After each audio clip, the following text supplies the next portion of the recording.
Opposition Leader. Thank you, Madam Speaker. My question is to the Chief Minister.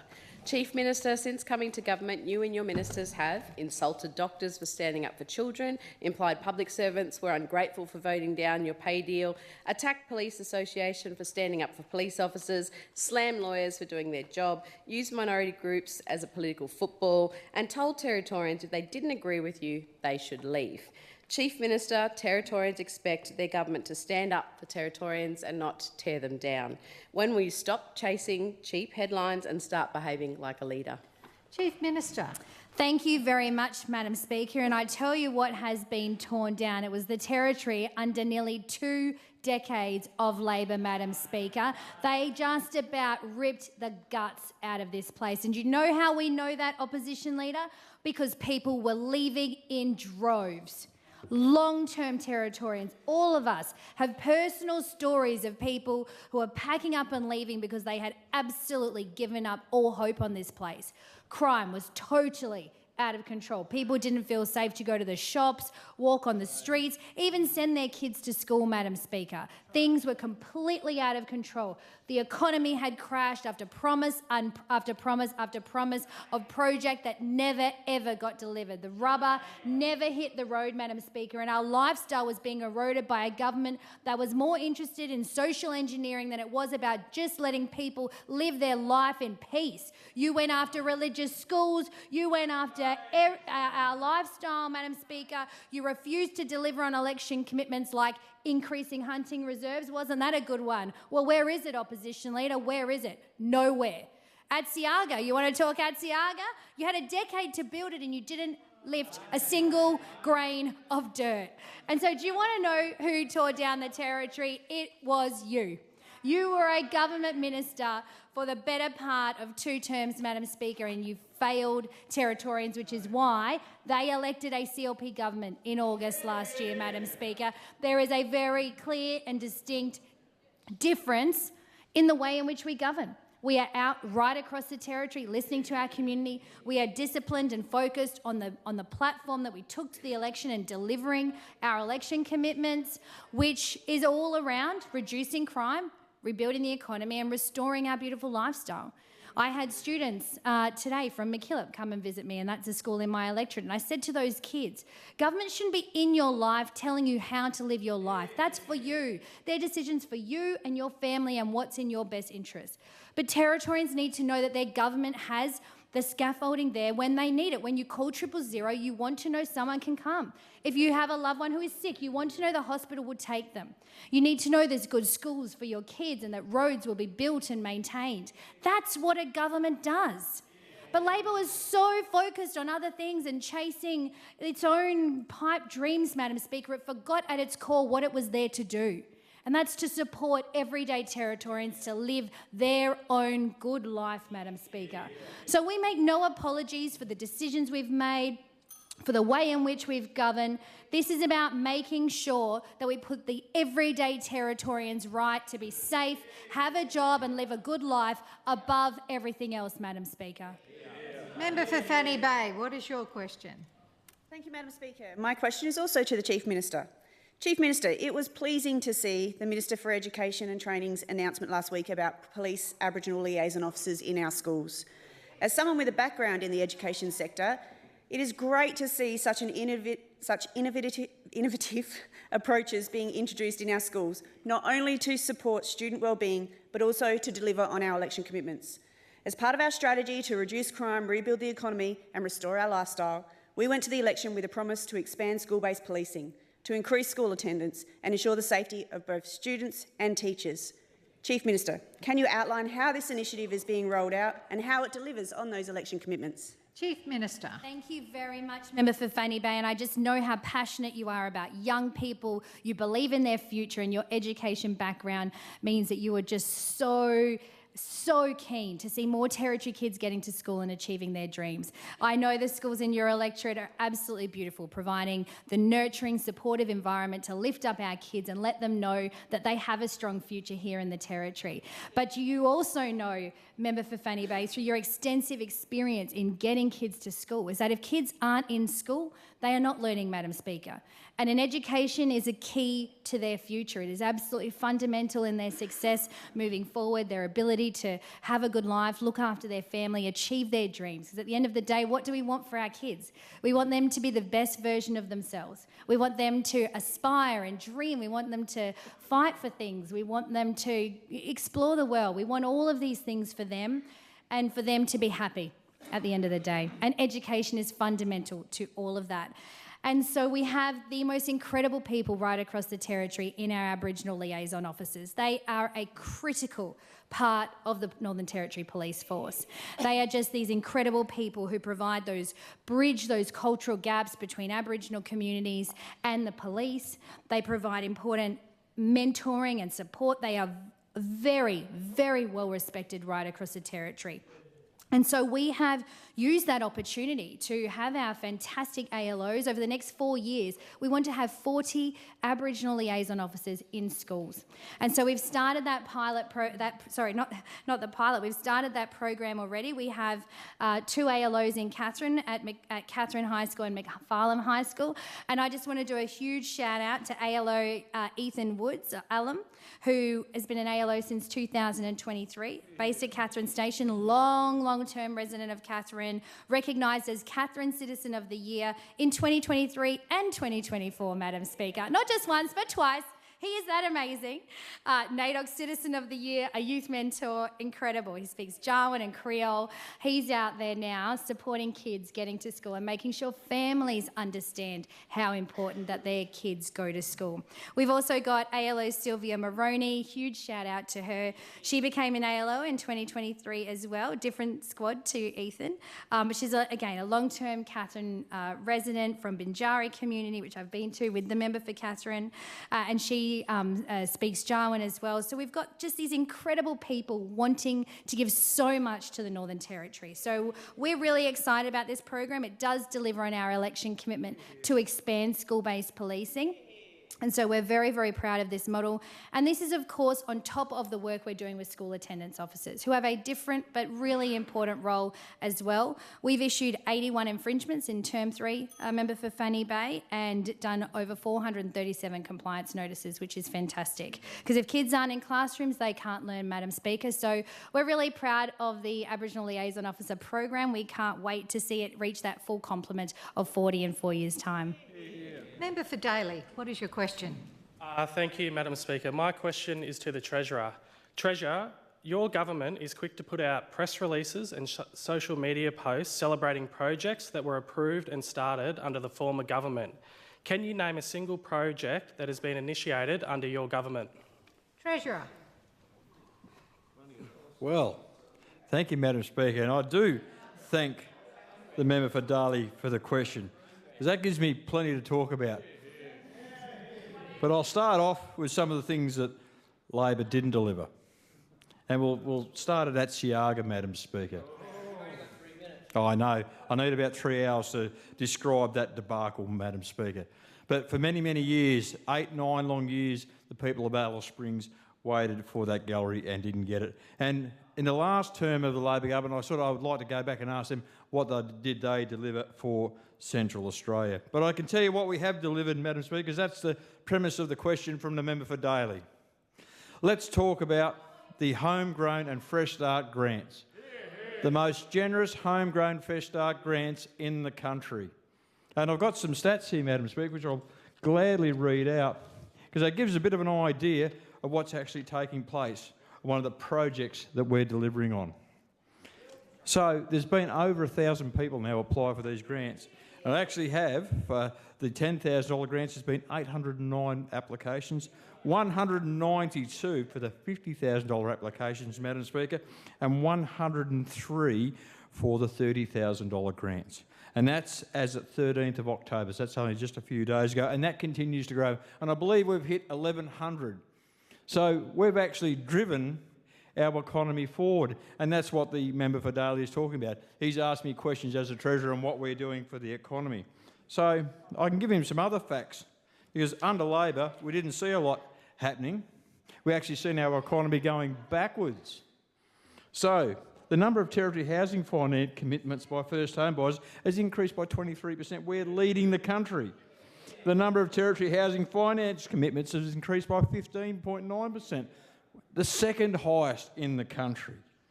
And of course, Territory job vacancies grew by 13.7 to 5,800 over the year to August. And that high job vacancies indicates that things are happening here in the Territory. People are out looking for workers to take up jobs. That's showing a growing economy, and we're seeing our population increase.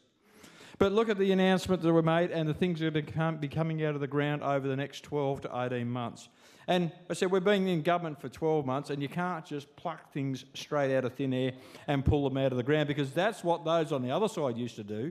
They used to do this announcements and projects by press release. We've got the Multicultural Centre in Alice Springs going to commence next year. The roads package, which I spoke about at length yesterday, the Alice Springs Library, the Gillen Sports Ovals, and here in Darwin, the Palmerston Special School. That work has been done and that planning is underway, and that will be delivered for the people of Palmerston over the next few years. So, Madam Speaker, those over there need to hang their head in shame for what they didn't do. Minister. Member for Goyder, what is your question? Madam Speaker, my question is to the Minister for Agriculture and Fisheries. Minister, as you know, mangoes are iconic to the Northern Territory. The mango industry is the largest horticultural commodity in the Territory, with the industry contributing over $128 million to the economy, and during harvest employs over 3,000 workers. In fact, Territory mango farmers produce 52% of the Australian crop. With an estimated 210,000 trays and 100,000 cartons of mangoes being sent to the WA market from the NT in 2024, Minister, can you tell the House how this government is providing certainty to this export line? Minister for Agriculture and Fisheries. Thank you, Madam Speaker. And before I answer the question, Madam Speaker, I just want to thank the member for Goyder for the question, because I know how passionate he is about mangoes. In fact, I've seen him eat a mango and he does a very good job. Madam Speaker, and also he went to the great school of Tamoon High School, and he would have seen mangoes every day on the way to school. So mangoes is a part of the rural area, and our government, Madam Speaker, is committed to action, certainty and security. We've locked in long-term access to the Western Australian market for our mango growers, delivering certainty for growers ahead of the 2025 harvest. The newly endorsed Interstate Classification Assurance Protocol, ICA 69 for short, replaces the previous trial agreement between the NT and WA, known as CTM 01, into a permanent, nationally recognised progress for sending mangoes to WA.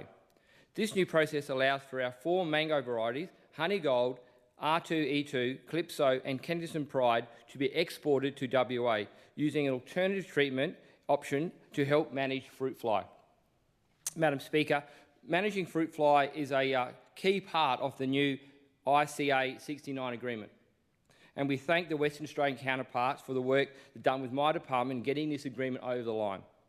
Biosecurity is everyone's responsibility, and we need to follow guidelines to make sure we don't spread any pests or diseases into WA.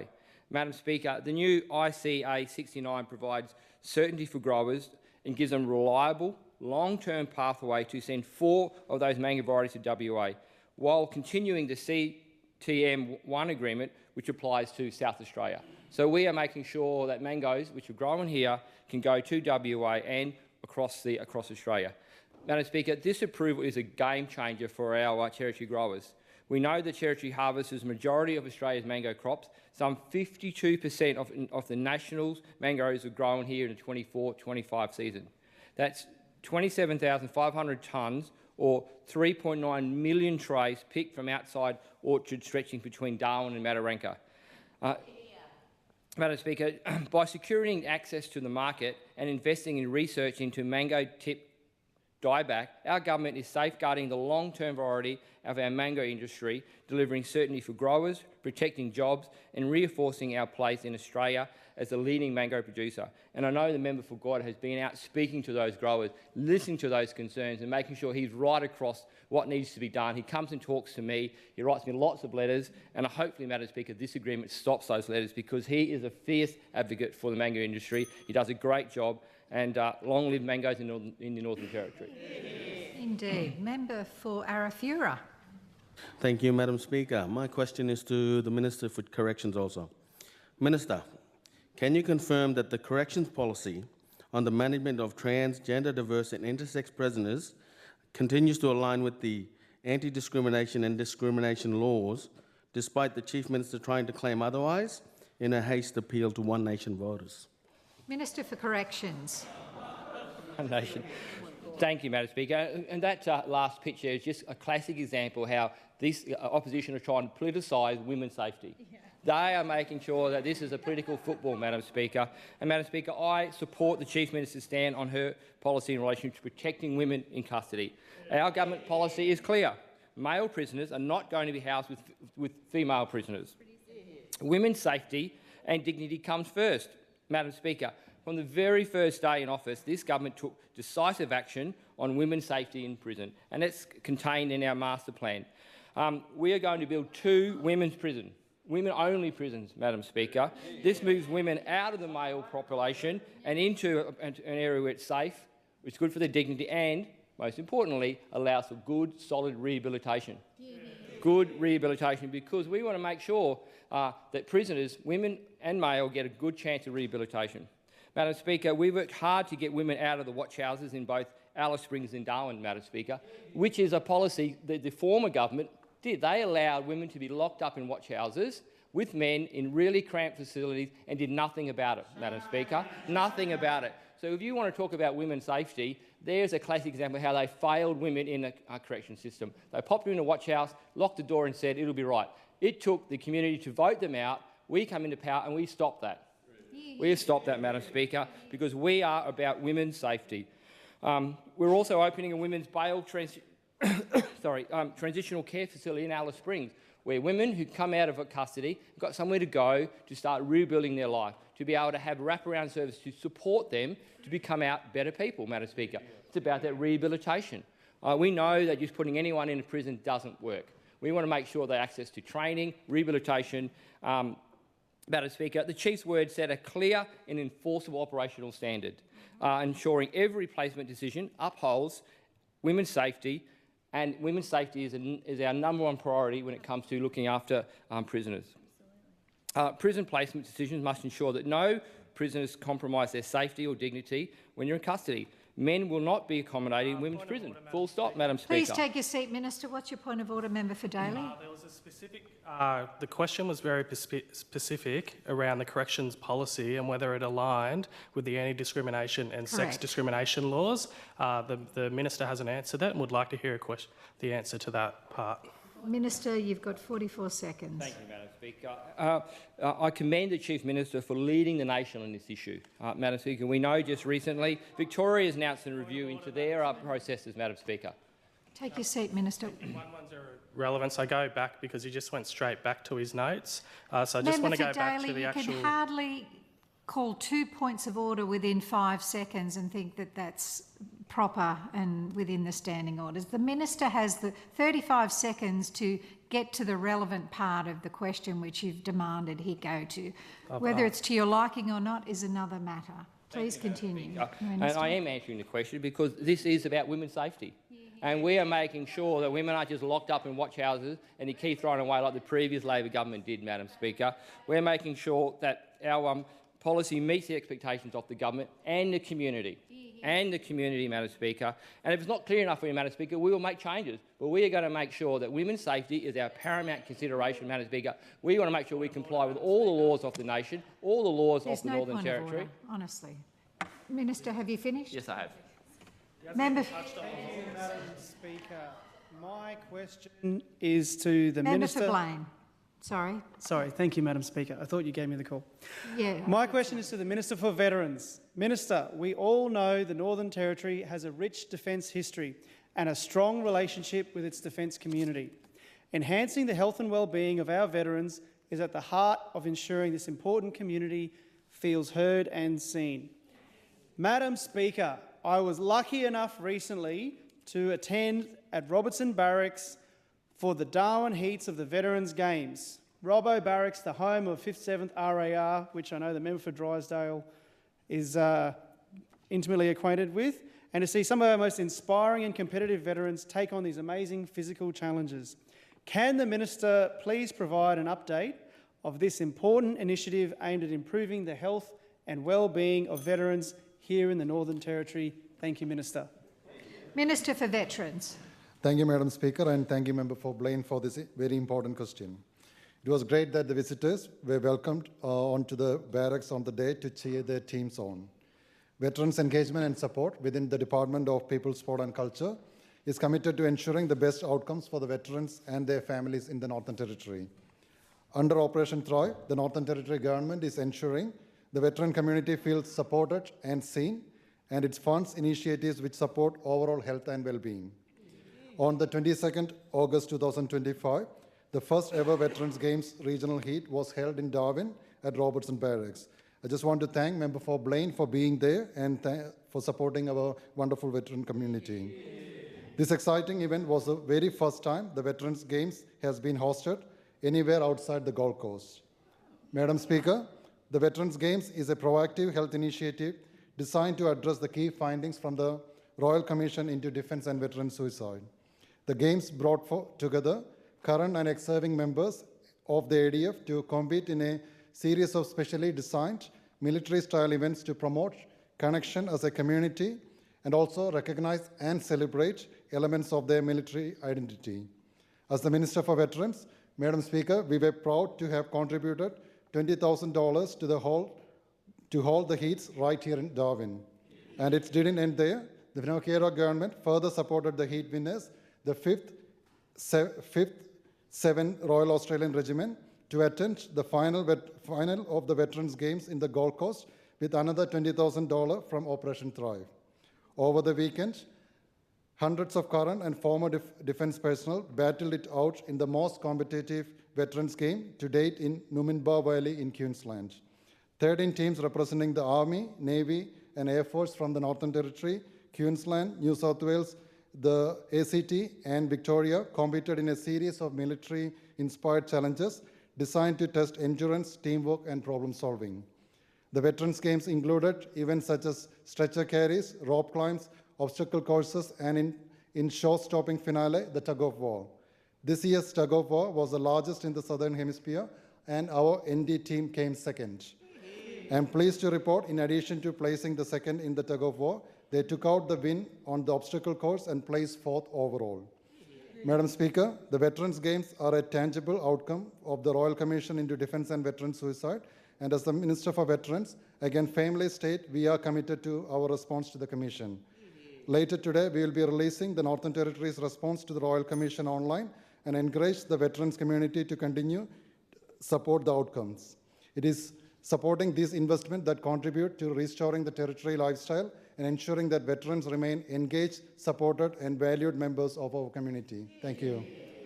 I'd like to acknowledge in the gallery Senator Tyron Whitten, Senator for WA, from the Pauline Hanson's One Nation Party. Welcome to Parliament House. Sorry, there's a reflection in front of me. I can hardly see you, but welcome to the Northern Territory Parliament House.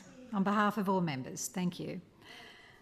Member for Arafura, what is your question? Thank you, Madam Speaker. My question is to the Minister for Youth, Seniors and Equality. The Chief Minister has been caught out misleading Territorians about prison policies on gender-diverse inmates. As the Minister for Equality, will you intervene if she now forces the Correction Department to introduce unsafe policies that breach anti-discrimination and sex discrimination laws? Minister for Youth, Seniors and Equality. Thank you, Madam Speaker, and I thank Member for Arafura for the question as well. So when it comes to the Department of People, Sport and Culture, so we are working on the policies and making sure we are not, we believe in all Territorians and should be treated equally regardless of their race, religion and gender. The CLP government is committed to ensuring the Territory is a safe place that provides equal opportunity for all Territorians. Silence, so the Restoring please. Lifestyle Strategy sets out a clear direction to champion the Territory's identity as a vibrant and inclusive place to call home and build a life. So the Gender Equality Action Plan is built around fairness, safety and inclusion, and that means recognizing that every environment is different. In some settings, particularly in high-risk environments like correctional facilities, decisions must balance inclusion with safety. That's entirely consistent with the plan's focus on keeping people safe, respected and free from violence. Thank you, Madam Speaker. Member for Wanguri, what is your question? Thank you, Madam Speaker. My question is for the Minister for Major Events. Minister, the shoulder season has traditionally been quiet time for the Territory's tourism and hospitality businesses.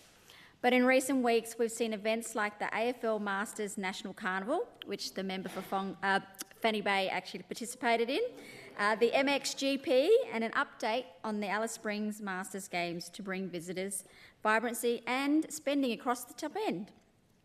Territory businesses say they can feel the difference, with visitors staying longer and spending more. Can the Minister update the House on how the Finocchiaro CLP government focuses on rebuilding the economy in helping attract visitors, support jobs and strengthen the Territory's lifestyle all year round? Minister for Major Events. Thank you, Madam Speaker, and thank you to the member for Wanguri. I hope you got out this couple of weekends ago into the MXGP. I think I saw you there, having a really great time. And you're right, the Territory generally has quite a short tourism season, in the dry season, of course, because that's when it's nice and cool. But we know the Territory is a wonderful place in the shoulder season when it gets into the build-up, and also in the wet season. So as a new government, we wanted to make sure that we could share with the rest of the world what it's like here in the Territory during our shoulder and off-season. And we certainly did do that because, of course, the MXGP, which was at the end of September, drew in 36,000 people across the weekend, which is amazing. And I just want to pick up on the interjection by the Leader of the Opposition, who tries to claim this is a Labor thing. Do you know what Labor did? Labor signed up to a deal to build a track, and they budgeted $1.5 million. That was all they did. And then when we came to government and looked at the paperwork, it had blown out to $8.15 million. So, as a new government, we were like, do we go ahead with this, or do we can it and do something else? We decided to back in the Territory, we decided to back in Territorians, find the money, get it going, but you know what we had to do, Madam Speaker, was work together across tourism and major events to make sure that it was the best promotion that we've ever had. And guess what happened? We won the best promotion of the world for the MXGP. So that's how we do it. We don't sit there and do business cases which are worth $1.5 million when clearly it is nothing like that. It's absolutely disgraceful. But I want to continue on with what's been happening in this shoulder season, because we are now in October. We've just had the AFL Masters Games, which brought 1,500 people to the Territory. They were here for 9 whole days. They played a couple of games, had a really great time, but then they went out, drank, ate, did tours. That really filled up our town. All the tourism and hospitality venues full to the brim, absolutely loving it. Pina from Wharf One, she said that she's really feeling the vibe around the town because of the AFL Masters Games. Lola Spagola, the Gully Cafe, Courtyard by Marriott, actually went out there last weekend and had a chat to them, and they were telling me the same thing. They have seen a big difference in this shoulder season compared to previous years under Labor. And while I'm on it, Madam Speaker, I've got a couple of seconds left. I really want to talk about another major event, which is the Alice Springs Masters Games. We had the 1 year to go just this weekend with Nathan Buckley, of course, the ambassador. We've already had 500 EOYs come through about participating in the Masters Games. And remember, this was something that Labor didn't really want to do. They kept on postponing it and finally brought it back for a little bit, but then they weren't that interested. So we are absolutely committed to the Alice Springs Masters Games. We believe in it. We know it's great for the town. We know it's great for tourism. We know it's great for people who love sports. And so we're going to keep pushing to make sure that that is the best Alice Springs Masters Games we've had yet. Member for Daly, what is your question? Thank you, Madam Speaker. My question is to the local government minister. Minister, during the 2024 general election, you promised your constituents 8 new community and town councils. Ali Karang, Upper Rural, and Bloodawatcha, Borroloola, Elliott, Tea Tree, Epinara and Tennant Creek. Madam Speaker, I seek leave to table the documents. The question is leave granted? All those in favour say aye. To the contrary, no. The ayes have it. Thank you. Your office has done no costings, no scoping of operations and provided no timeframes. Minister, are you walking away from your own election commitments, or has the Chief Minister and Treasurer left you stranded at the Cabinet table with no funding to develop them? Minister for Local Government. Thank you, Madam Speaker, and I thank the member for Daly for his question because even listening yesterday, he obviously doesn't know much about local government, Madam Speaker, and today, coming in here, listening to the member for Daly, we made it clear going into the 2024 election, Madam Speaker, that we would be all about empowering remote communities. We know that under the failed local decision-making policy of the former government, very little was achieved when it came to remote communities. So when it comes to remote communities, Madam Speaker, yes, we will be working with communities right across the board. That's what we committed to. We want to empower local government because you've only got to go back to the 1st of July 2008, Madam Speaker, when we had good, small councils operating right across the Northern Territory. Now, on the 1st of July 2008, many people wouldn't have been here, but let me give you a history lesson, member for Daly. It was the mob, it was the Labor Party on the 1st of July 2008 that scrapped every local community government council in the Northern Territory. Not only did they scrap local councils, Madam Speaker, what they actually took away was local decision-making in communities right across the Northern Territory.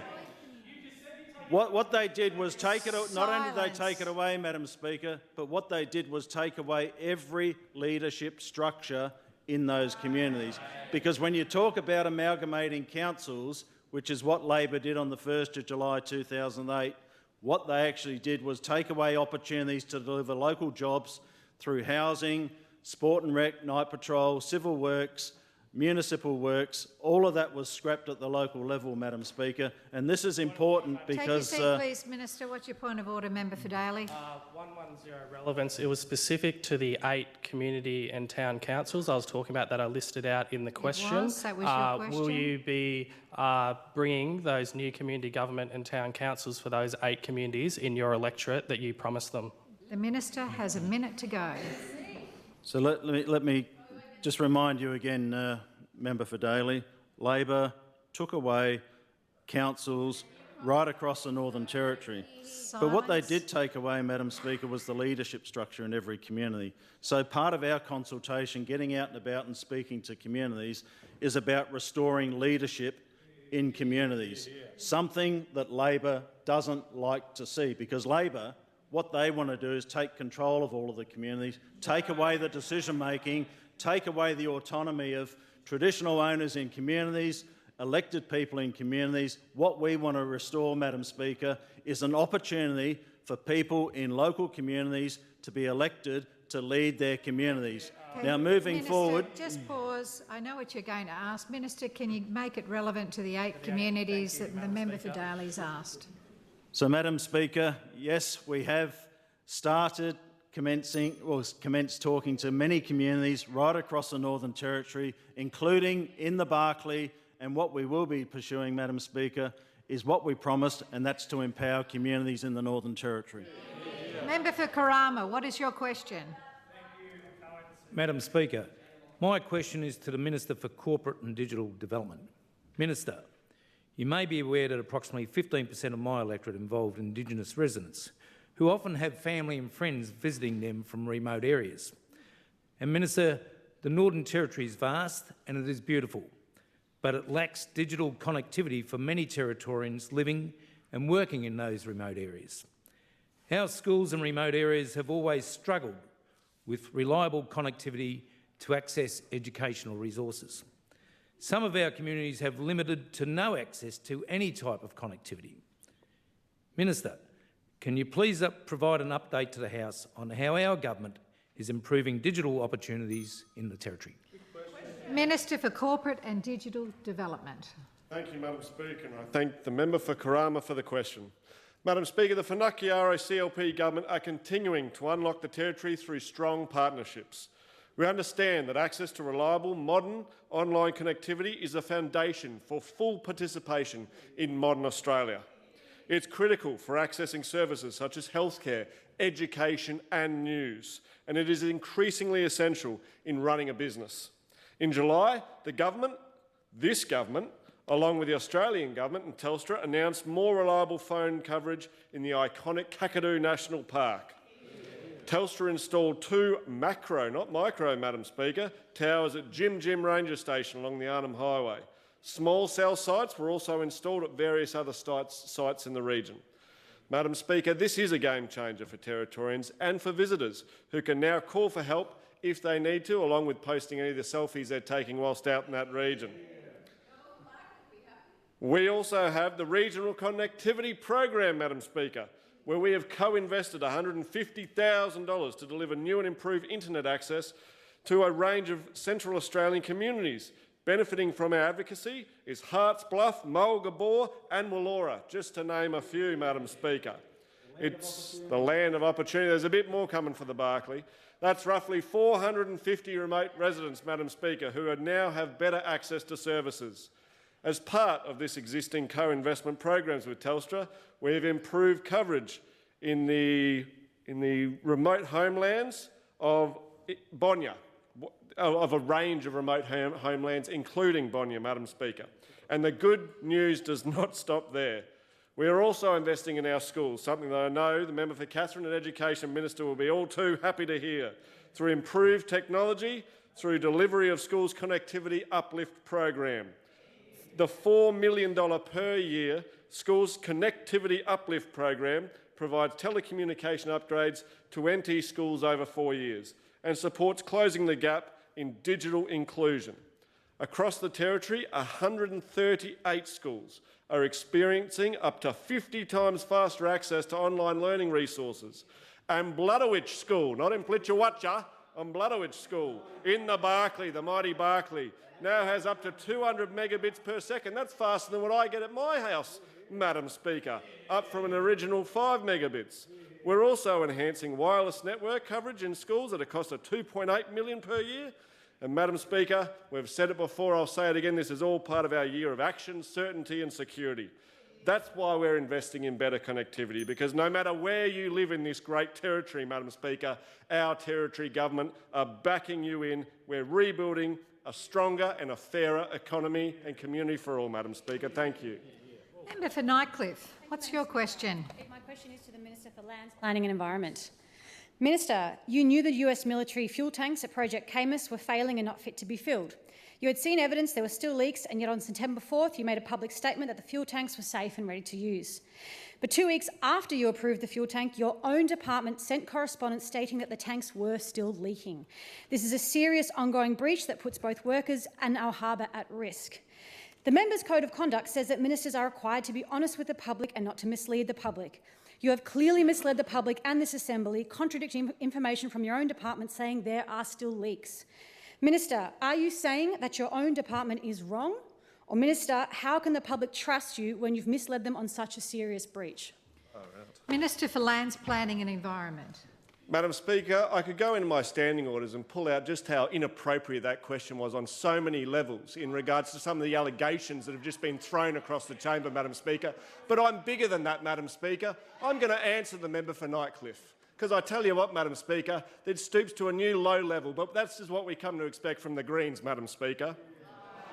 Madam Speaker, in regards to the question, I have provided Crowley Australia with a building exemption under Section 65(1)AA of the Building Act 1993 for the fuel facility at East Arm, based on independent verification that its tanks meet the requirements of the National Construction Code and the relevant Australian standards prior to the operation of the facility. This exemption determines that occupancy certification is not required because the building works on site, this effectively resolves the matter of the building permit. This was all because the former Labor government failed to give them the appropriate building permit. It does not approve the operation of the tanks or their use as a fuel storage facility. This is regulated through the work, health and safety legislation. I think some people on the other side, Madam Speaker, are greatly misinformed. With respect to environmental impact, there is no evidence of fuel leakage or groundwater contamination. Repairs and inspections have been certified by a qualified and certified inspector, and compliance and repair standards have been confirmed. This work was completed before the tanks began taking fuel. Very important, Madam Speaker. The Department of Lands, Planning and Environment continues to regulate environmental monitoring and compliance under Crowley's environmental approval. The reports provided to the environmental regulator in regards to the release, prevention barrier, including an engineering report, are not related to my minister's decision under the Building Act. Very important again, Madam Speaker. That decision was supported by a structural engineering report Minister, regarding... take your seat, Thank please. What's your point of order, member for Nightcliff? 110, part of the question was, which we still haven't heard, are you saying then, given everything you've just said, that the information from your department was wrong? Okay. They are saying there are still leaks. Please continue, Minister. Thank you very much, Madam Speaker. And again, it's important to listen very carefully to the answer for which I'm providing. Recent media reports have conflated the structural engineering report provided to support the Building Act decision with the engineering reports provided to the environmental regulator.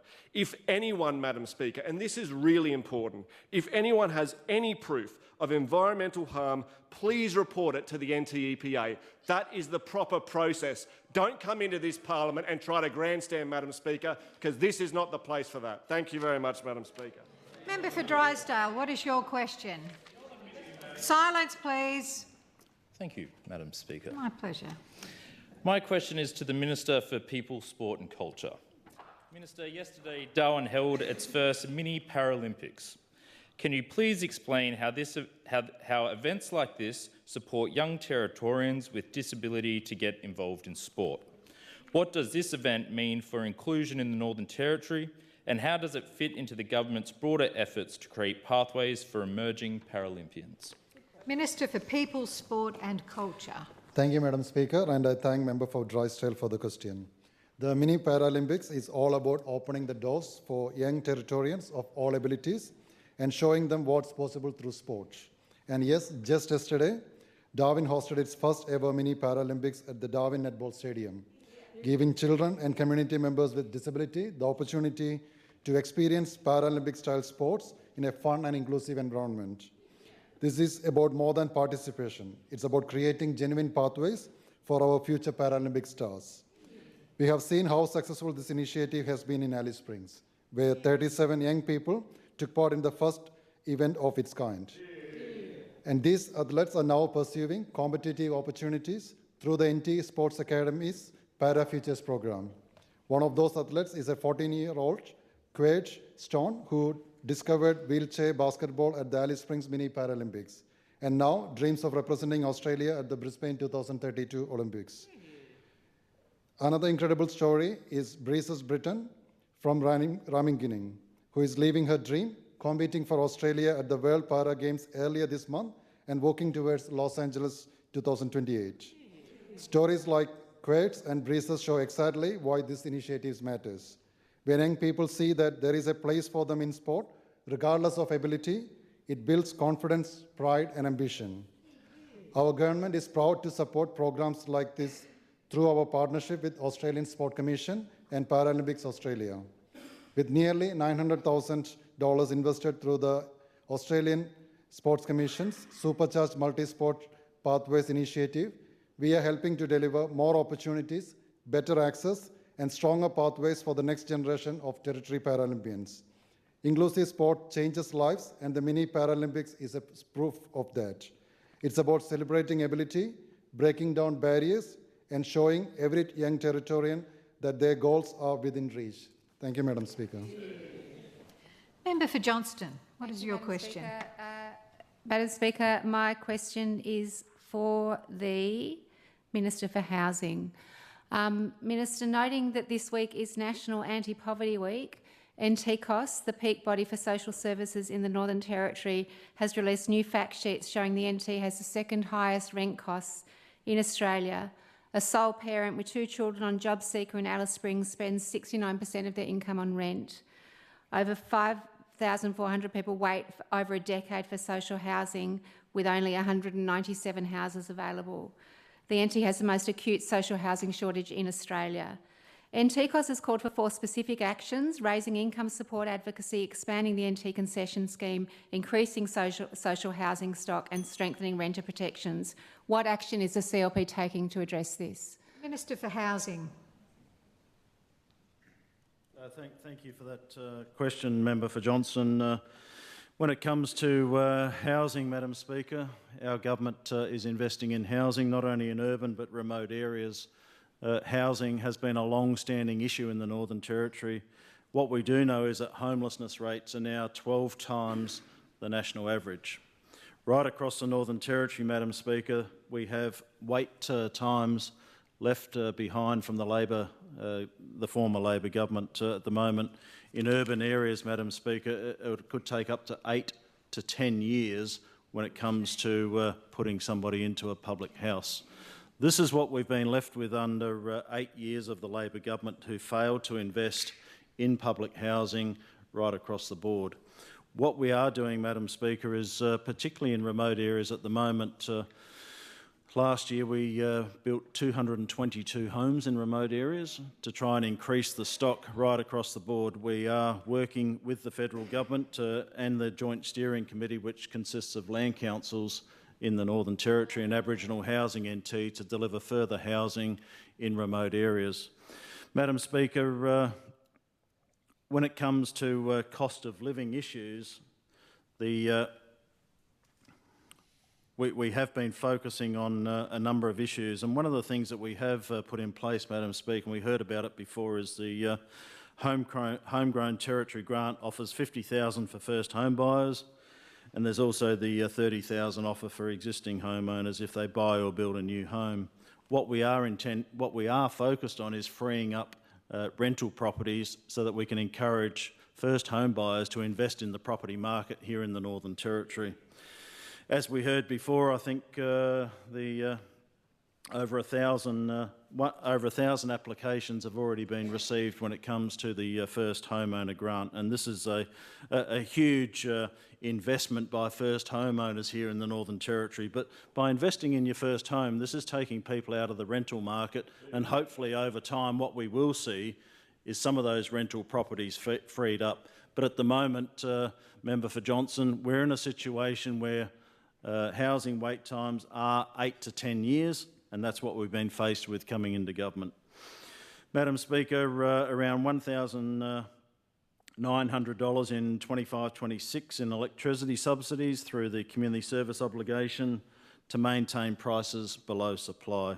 We've also had eligible households get an additional energy bill relief of up to $150. But, Madam Speaker, the crux of the issue is, yes, we are investing. This is something that we can't turn around straight away after 8 years of failed investment by the Labor government.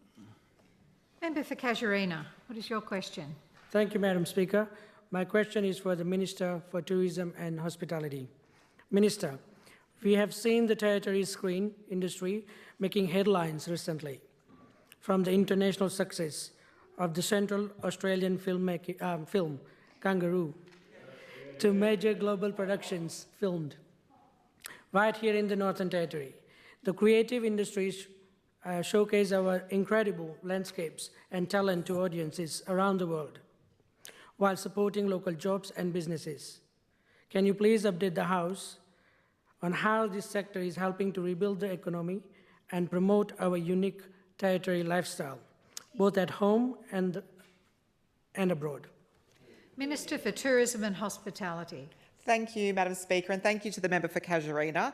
And you have lots of families that live in Casuarina, and I know you've got a cinema complex right there on your doorstep as well, and I would highly recommend to all of those families to get out and have a look at Kangaroo. It is truly a fantastic movie, and I'm not just saying that because I'm a proud Territorian and that I'm a minister that looks after Screen Territory. It genuinely is a very, very good movie, and I actually think it's going to be the next big Australian thing.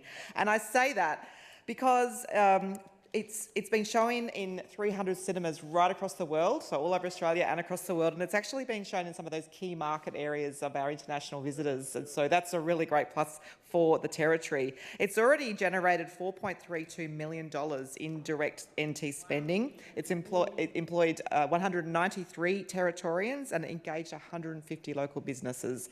So that goes to show that you can have creativity and commerce all working hand in hand together to help rebuild the Territory. So we're very proud of that. The other really proud moment with the film Kangaroo, and of course the producers, Brindle films was that they were recently named the Chief Minister's Northern Territory Exporter of the Year to 2025. It is amazing to see that a production company who is exporting film and iconic Central Australian landscapes right across the world, it's amazing to see them win that very special award. So really great. But then there's also Central Australia's, it's been shown around the world, which is great, but we also have Top End Bub, which is of course the sequel to Top End Wedding, and that's showcasing the top end right across the world as well. When that went out, it supported 200 Territory jobs and 400 local businesses, which is fantastic. And Madam Speaker, we've locked in $3.6 million as part of our budget, our first budget that we had earlier this year, because we really do believe in the screen industry. It does return a huge amount of capital on our investment for Territorians, so we back that industry. And I also want to mention the fact that we're also backing the wider arts sector. Of course, we've got our Minister for Arts and Culture who is always out and about talking to that sector. And we've committed $27 million directly towards the arts, and that includes $25 million over 5 years supporting leading and strategic arts organisations across the Territory. So really good work that's been happening there by our Minister for Arts. So I commend you for that, because of course when you do have creative and arts together with commerce, you can actually grow the Territory, and that's exactly what we were elected to do, to rebuild the Territory, and of course we need to rebuild the economy to do that. Very proud of the work that Screen Territory are doing, and proud of the work that all of the people in our arts sector are too. Thank you, Madam Speaker. Member for Daly, what is your question? Thank you, Madam Speaker. My question is to the Minister for Lands, Planning and the Environment. On Tuesday, your Health Minister blamed elderly Territorians for his failures to reduce pressures on our hospitals despite 30% extra funding from the federal government. He failed to mention that your CLP government cut $12 million from the budget for land servicing, development and design of a 120-bed residential aged facility in the Palmerston Regional Health Precinct. The federal government has put up $60 million for this project, which is currently out for an expression of interest. Minister, why is your Health Minister blaming aged care patients for your government's failure to manage the hospital system while pulling your funding for this much-needed project? Minister for Lands, Planning and Environment. Thank you very much, Madam Speaker. And I tell you what, Madam Speaker, I will defend the Lands, Planning and Development portfolio any time it comes up, Madam Speaker. And our Lands Planning Department have been getting on with the job, Madam Speaker, and I was out there just recently announcing the new suburb name of Ash. And when I was out there, Madam Speaker, I saw trucks moving, dirt moving. And you know what's happening out there, Madam Speaker? This land is serviced and ready to go. But you know who hasn't come to the party, Madam Speaker, and it won't be a shock to anyone in this parliament? Luke Gosling. I don't know what those opposite are doing, Madam Speaker. I don't know where Luke Gosling is. Last time I saw he was trying to travel overseas to get Aldi here, Madam Speaker. What Territorians want to know, Madam Speaker, is when are we going to see the $60 million to deliver aged care beds in the Northern Territory? We know right across the Northern Territory, Madam Speaker, whether it's at Old Timers in Alice Springs or up at the new Palmerston area, at Holtz, we need aged care beds, Madam Speaker. The Minister for Health has spoken at great length, Madam Speaker. Take your seat. Minister, what's your point of order, member? 110 relevance. As I said in the question, the $60 million from the federal government has been allocated for an expression of interest. So the question was why have you cut $12 million from the land servicing budget? Thank you, member for Daly. He's got plenty of time to answer this. Member for Breitling, it's not parliamentary to refer to another member of parliament by their name, even if they're not a part of this parliament. So Luke Gosling is the member for Solomon. Thank you. Thank you, Madam Speaker. I forget sometimes. We don't see him much down my way in Alice Springs. Madam Speaker, in regards to the member for Solomon, and for aged care, it is so important to understand, and the Minister for Health has spoken about this, so it's really important. At any one time, right across the Northern Territory, there are 80 people right across NT taking up beds in our hospitals. This is a serious issue, Madam Speaker, and I've seen it firsthand for families. It's not something to laugh about, and it's something that our government are going to get on with. But you know what we need, Madam Speaker? We need the federal government to work with us. When they are holding the keys to $60 million of investment, we are getting on with ensuring that that land is available. Put the money into our account and we'll start building it, Madam Speaker. And this goes for a range of topics right across the Northern Territory. We've seen what happens when the Territory Government do not release funding, Madam Speaker. Great projects for the Northern Territory fall over, and that is a real frustration for everyone, no matter where you live right across the Northern Territory. Look, Member for Daly, he's still got a minute left. I know you're going to say relevance. He hasn't specifically got to exactly what you've asked, but he's still... $12 million he cut. I'm hearing you. Let the minister continue. $12 million, Minister. And he will... Exactly. Please continue, Minister. Please continue. Thank you, Madam Speaker. In relation to the member for Daly's question, we are investing money in making sure land out at Holtz is ready to go. I cannot make that any simpler or any plainer. We need the federal government and the member for Solomon to get on to his federal mates and make sure that that $60 million is released so we can get on and deliver these beds. Absolutely, Madam Speaker, a lot of talk has happened in regards to this, but we haven't seen any action. And this is the sort of thing we're seeing right across the Northern Territory. I've spoken about those people who are in hospitals right now. We want to get them out, get them into dignified care, get them into aged care, Madam Speaker, so we can save $40 million a year on resources that are currently going into those people to care for them in our hospitals, Madam Speaker. Minister, take your seat. Member for Daly, you're not going to get what you want, clearly, but you can Yep, no, that's fine. Relevance, It's just the relevance, 16 110 seconds. relevance. Why did you cut $12 million out of the budget for land servicing? Otherwise, this project would be up and going. Please. Member for Daly, 16 seconds. You will go uninterrupted. Thank you, Madam Speaker. We are delivering on our promises in regards to this, Madam Speaker. We need the federal government to get on and deliver their side of this promise. Thank you. Member for Fanny Bay, what is your question? Thank you, Madam Speaker. My question is to the Minister for Essential Services. Minister, Territorians understand how important water is to our unique way of life, whether it's keeping us hydrated and healthy on hot, humid days, getting our ovals and fields ready for football, cricket, rugby or any other grassfield sports, keeping our gardens green during the dry. While it might not always be top of mind for all Territorians, we all benefit from having a reliable and secure water source. Meeting the Territory's water needs, both now and into the future, is key priority for this CLP government. I understand that water demand in the Darwin region is projected to double by 2050, reaching 100 gigalitres annually. What steps is the government taking to ensure Territorians continue to have access to the water they need to sustain our unique Territory lifestyle? Minister for Essential Services. Thank you, Madam Speaker. And I want to thank the member for Fanny Bay for this important question, because she knows how important water is, and of course water is so important to Territorians. As the member for Fanny Bay pointed out, the water demand in the Darwin region is expected to double by 2050. That's why this government is committed to proactive measures to guarantee Territorians with the water supplies required to safeguard our unique Territory lifestyle. Recently, I announced, along with my colleague, the Minister for Logistics and Infrastructure, that the Manton Dam Return to Service project is progressing well. Returning the Manton Dam to service is an important part of securing the critical capacity needed to ensure enough water is available to meet Darwin's future demand. The project will reactivate the dam originally built, Madam Speaker, back in the 1940s and integrate it back into the region's potable water system so that Territorians have an additional source of drinking water. Madam Speaker, this project is a $189 million investment jointly funded by the Australian and Northern Territory governments, and will deliver an additional 7,300 megalitres of safe drinking water into the Darwin supply each year, directly strengthening water capacity as well as increasing resilience against lower yields at other storages during drought and higher evaporation periods.